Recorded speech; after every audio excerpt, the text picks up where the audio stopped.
Hello everybody, in today's tutorial I will show you how to name a range of data uh, in your spreadsheet on Microsoft Office Excel.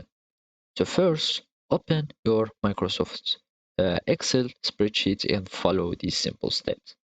There is two methods to name a range of data in Excel. The first one is by selecting your data range. So I have this colored uh, cells and I'm going to add a name to it. As you can see, this is the formula bar that we have, and it contains also the name of the cells. When I have selected all the range, now I am going to have the name of the range. So let's just name it range 1 and uh, range 1. So now when I'm going to select the whole range, it should be named range 1. As you can see, now it has been validated.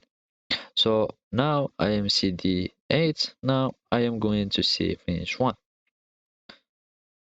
The second method is by adding a formula.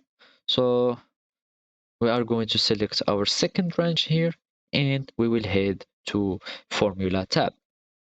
Here I will have the formula tab and I'm going to search for the name manager or the defined names. Now, as you can see, this is define name button. So I'm going to click on this button name and I'm going to add the name for this range.